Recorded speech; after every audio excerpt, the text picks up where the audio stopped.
लोगों के हाथ में गन नहीं होगी तो वो एक दूसरे को चाकू से मारेंगे, चाकू नहीं रहेगा तो डंडे से मारेंगे, लेकिन मारेंगे जरूर।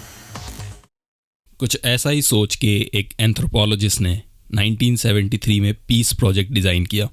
उन्हें उम्मीद थी कि इस एक्सपेरिमेंट से वो ह्यूमंस के वायलेंट नेचर के बारे में जान पाएंगे। 101 दिन का ये एक्सपेरिमेंट मीडिया में सेक्स राफ्ट के नाम से फेमस हुआ, जिसकी शुरुआत अटलांटिक ओशन में कनेरी आइलैंड से होती है और ये ख़त्म होता है मैक्सिको में जाके। अब वैसे तो इंसानियत पे मेरा बिल्कुल भरोसा नहीं, लेकिन ये एक्सपेरिमेंट शायद आपका ह्यूमैनिटी में थोड़ा फेथ रीस्टोर करने का काम करे। तो आज के इस टॉपिक में बात करेंगे एक बदनाम experiment by an incapable scientist, एक्लाई राफ्ट एक्सपेरिमेंट के बारे में, और कैसे इस पूरे एक्सपेरिमेंट ने अपने स्टडी के पर्पस को ही पलट के रख दिया और आज के समय में इस स्टडी का क्या रेलेवेंस है। 1970 में बंदरों पर एक एक्सपेरिमेंट किया गया जिसमें पता चला कि बंदरों में वायलेंस का सबसे बड़ा रीज़न था सेक्स। इसी हाइपोथेसिस को टेस्ट करने के लिए इस एक्सपेरिमेंट से इंस्पायर होकर सैंटियागो गेनोवेस इंसानों पर रिसर्च करना चाहते थे। उनका मानना था कि अगर यह हाइपोथेसिस इंसानों पर भी लागू होती है तो इससे दुनिया में पीस इस्टेब्लिश किया जा सकता है। लेकिन इससे पहले एक्सपेरिमेंट के बारे में जानो। Just keep in mind, Santiago time and time prove करता है कि he was a terrible scientist with some dumb perspectives. 12 metre लंबी और 7 मीटर चौड़ी राफ्ट पे 10 पार्टिसिपेंट्स और सैंटियागो के लिए सफिशिएंट स्पेस और खाने के लिए सब कुछ बोट पर अवेलेबल किया गया। लेकिन तब भी इट वॉज डेंजरस। सैंटियागो का मानना था कि ऐसी डेंजरस सिचुएशन में ह्यूमंस अपने बेस इंस्टिंक्ट पर रिलाई करते और वही उनके रिसर्च का पर्पस था। सैंटियागो ने 10 लोगों का सिलेक्शन किया जिसके लिए उन्होंने इंटरनेशनल न्यूज़पेपर्स में एड्स रन करवाए, और ये सभी respondents different countries, race, religion और साथ ही डिफरेंट बैकग्राउंड से भी थे।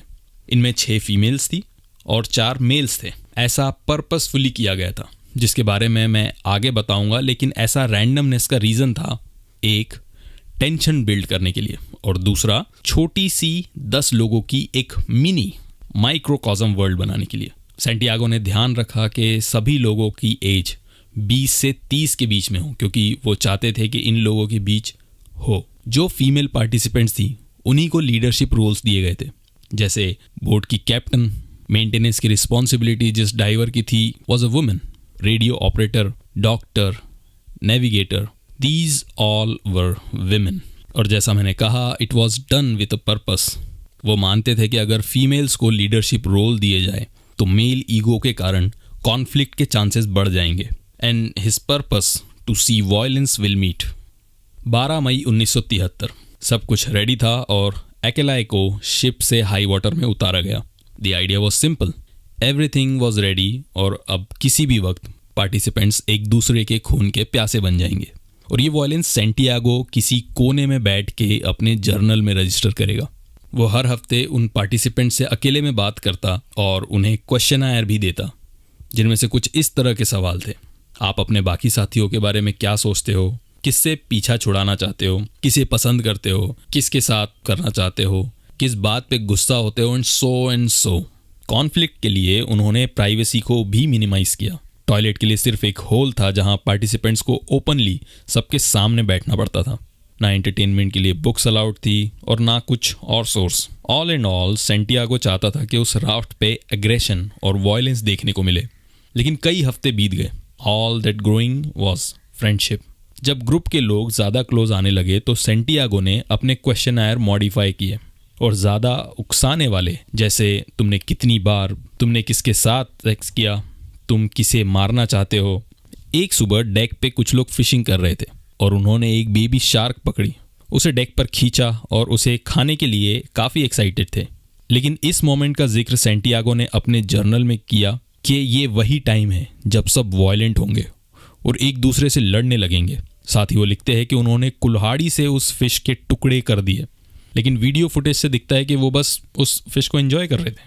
They all were hanging up, spending time, और साथ ही सभी की बॉन्डिंग और स्ट्रॉन्गर हो रही थी accept Santiago.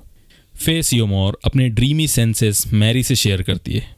In return Mary भी फे को बताती है कि कैसे राफ्ट के लोगों ने उसकी अब्यूजिव रिलेशनशिप में बाहर निकलने में मदद की, कैसे बाकी सभी मेंबर्स ने उसे इस टफ सिचुएशन में, इस टफ टाइम से लड़ने की ताकत दी। और सैंटियागो ये सब कोने में बैठ के देख रहा था, इस उम्मीद में कि अब किसी भी वक्त ये लोग एक दूसरे का सिर काट देंगे। एक दिन बोट का रडर खराब हो गया। जैसा मैंने बताया कि बोट की कमान फीमेल्स के पास ही थी, तो उनमें से मेंटेनेंस की ड्यूटी थी सर्वेन की, जो स्कूबा डाइवर थी और अपने काम में माहिर थी, लेकिन सैंटियागो ने उसे पानी में उतरने का अलाउ नहीं किया, ये कहते हुए कि वो लेडी है। उसने सर्वेन के गियर पहने जो ऑब्वियसली उसे फिट नहीं हो रहे थे, लेकिन वो तब भी उस गियर को पहन के नीचे गया, बोट को ठीक करने की कोशिश की, लेकिन वो कर नहीं पाया और ऑलमोस्ट डूबते डूबते बचा। और इसी टाइम न्यूज़पेपर में सेक्स राफ्ट के बारे में खबर आई। इस खबर के बाद सैंटियागो के यूनिवर्सिटी ने भी उसे डिसोसिएट किया। जब उसे ये बात पता चली तो वो अपने बचपन के बाद पहली बार रोया।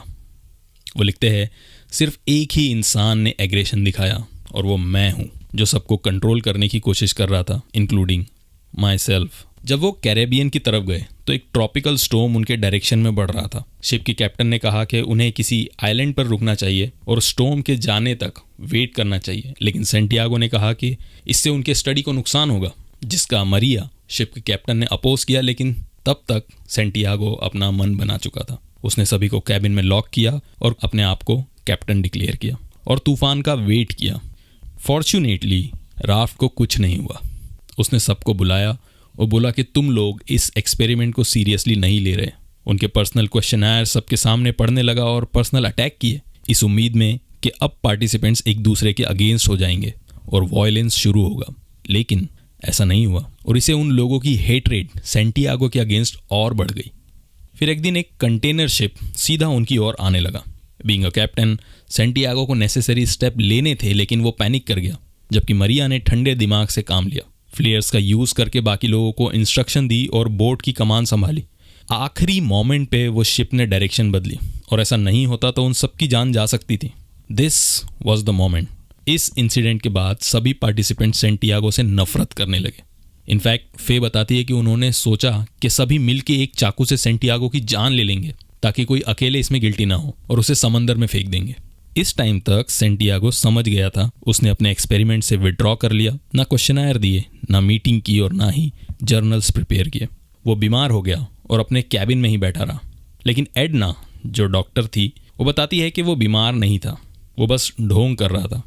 ग्रुप के लोग बताते हैं कि जब सैंटियागो ने एक्सपेरिमेंट बंद किया तब से उनके बीच बॉन्डिंग और ज़्यादा स्ट्रांग होने लगी। इवेंचुअली बोट अपने डेस्टिनेशन पर पहुंची। इस एक्सपेरिमेंट में सैंटियागो का एक्सपेक्टेड वॉयलेंस तो नहीं दिखा, लेकिन सभी पार्टिसिपेंट के बीच लाइफ लॉन्ग फ्रेंडशिप ज़रूर इस्टेब्लिश हो गई। और 43 सालों बाद मार्कस लिंडन ने इस डॉक्यूमेंट्री के लिए रीयूनियन ऑर्गेनाइज किया, लेकिन तब तक सैंटियागो और बाकी मेंबर्स जिंदा नहीं बचे। आज जब मैं ये एक्सपेरिमेंट के बारे में देखता हूँ तो मुझे लगता है अगर फिर कोई सैंटियागो इस तरह का एक्सपेरिमेंट कंडक्ट करे तो उसे पहले दिन से वॉयलेंस देखने को मिलेगा। At this level our society has been crippled. मैं जहाँ देखता हूँ मुझे बस अंधकार दिखता है। We just hate each other for no reason. Maybe it's inequality, social media, government, law और anything, be it anything. There is no humanity left in us. और मुझे कोई उम्मीद भी नहीं दिखती।